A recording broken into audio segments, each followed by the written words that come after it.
Hello, അസ്സലാമു അലൈക്കും. തെക്കൻ കിച്ചൻ എന്ന ചാനലിലേക്ക് എല്ലാവർക്കും സ്വാഗതം.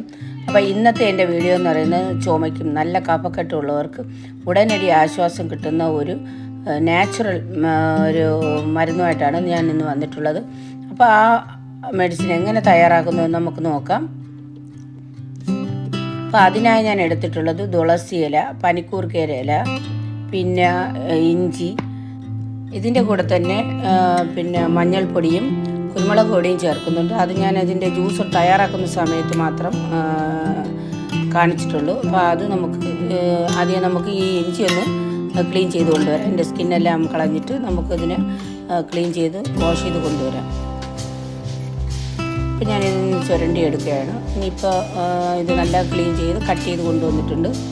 ഇത്ര ഇഞ്ചിയാണ് നമുക്ക് ഇപ്പോൾ ഇതിലേക്ക് ചേർക്കാനായിട്ട് എടുത്തിട്ടുള്ളത്. പിന്നെ തുളസി ഇലയാണ്. തുളസി ഇല ഞാൻ ജസ്റ്റ് ഒന്ന് ചെറിയ ചൂടുവെള്ളത്തിയിട്ട് ഒന്ന് വാട്ടിയെടുത്താണ്, അതുകൊണ്ടാണ് ഇങ്ങനെ ഇരിക്കുന്നത്.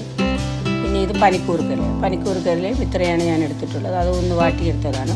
ഇനി ഒരു മിക്സിയുടെ ജാർ എടുക്കാം. അതിലേക്ക് നമ്മുടെ ജിഞ്ചർ ഇട്ട് കൊടുക്കാം.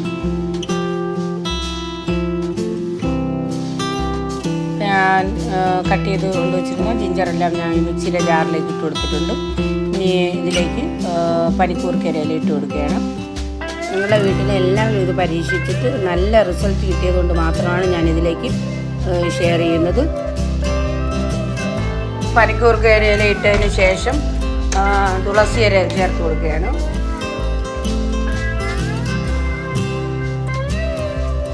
തുളസി ഇല ഇട്ടതിന് ശേഷം ഞാൻ അതിലേക്ക് ഒരു 3/4 ടീസ്പൂണോളം കുരുമുളക് പൊടി, 3/4 ടീസ്പൂൺ പോരാ, ഒരു 1.5 ടീസ്പൂണോളം ഇട്ട് കൊടുക്കണം. അതിൽ കുറച്ച് എരി ഉണ്ടാവും മാത്രമേ നമുക്ക് തൊണ്ടയിൽ ഈ കുത്തലൊക്കെ ഉണ്ടല്ലോ, അപ്പോൾ അത് പെട്ടെന്ന് മാറി കിട്ടണമെങ്കിൽ കുറച്ച് പിന്നെ കുരുമുളക് പൊടി കൂടുതൽ ചേർക്കുന്നത് നല്ലത്.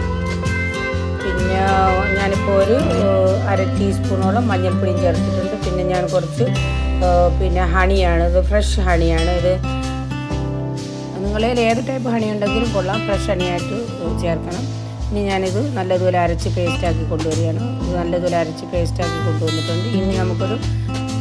ഇനി ഞാനൊരു ബൗൾ എടുത്തതിന് ശേഷം, ചെറിയൊരു ബൗൾ എടുത്തതിന് ശേഷം അതിലേക്ക് ഈ ഒരു അരിപ്പ് വെച്ച് അതിലേക്ക് അരച്ച പേസ്റ്റ് ഇട്ട് കൊടുത്തതിന് ശേഷം ഇതിൻ്റെ നീര് ഞാൻ അതിലേക്ക് പിന്നെ ഒഴിച്ചു കൊടുക്കുകയാണ്. ഇപ്പോൾ ഇങ്ങനെ മിക്സിയിൽ അരച്ചില്ലെങ്കിൽ നമുക്ക് ഏതെങ്കിലും പിന്നെ ഇടികല്ലിൽ വെച്ചോ ഇടിച്ച് ചതച്ച് അതിൻ്റെ നീരെടുക്കാം. പക്ഷേ ഇതിൽ ഇങ്ങനെ ചെയ്യുമ്പോൾ കുറച്ചുകൂടെ നീര് കൂടുതൽ കിട്ടും. അതുകൊണ്ടാണ് ഇപ്പം ഞാൻ മിക്സിയിലെ ജാറിലിട്ട് അതിൻ്റെ നീരെടുത്ത് കൊണ്ടുവന്നത്. ഇത്രയും നീരാണ് ഇപ്പോൾ നമ്മൾ ഈ അരച്ച ഈ ജിഞ്ചറിനും ഈ ഇതിന്നെല്ലാം കിട്ടിയത്. അപ്പോൾ ഞാനിത് ഒരു ബോട്ടിലേക്ക് ഒഴിച്ചു കൊടുക്കുകയാണ്. ഇനി ഞാനിത് ഒഴിച്ച് സൂക്ഷിച്ച് വെച്ചാൽ 2-3 ദിവസം വരെ ഇത് ഇങ്ങനെ തന്നെ ഇരിക്കും. 2-3-4 ദിവസം വരെ ഇരിക്കും, ഒരു കുഴപ്പമില്ലാതെ. നമുക്കിതിൽ നിന്ന് ഒരു 1/2 ടീസ്പൂൺ വീതം എടുത്ത് നമുക്ക് ചുമ വരുമ്പോൾ ഇത് കുടിച്ചാൽ നമ്മളെ ചുമ പെട്ടെന്ന് മാറും. കഫക്കെട്ട് പെട്ടെന്ന് മാറി കിട്ടും. ഉടനടി ആശ്വാസം കിട്ടുന്ന ഒരു മരുന്നാണിത്. എല്ലാവരും ഇതൊന്ന് ട്രൈ ചെയ്യുക. ഇഷ്ടമായ ഷെയർ ചെയ്യാനും ലൈക്ക് ചെയ്യാനും കമൻറ്റ് ചെയ്യാനും സബ്സ്ക്രൈബ് ചെയ്യാനും മറക്കരുത്.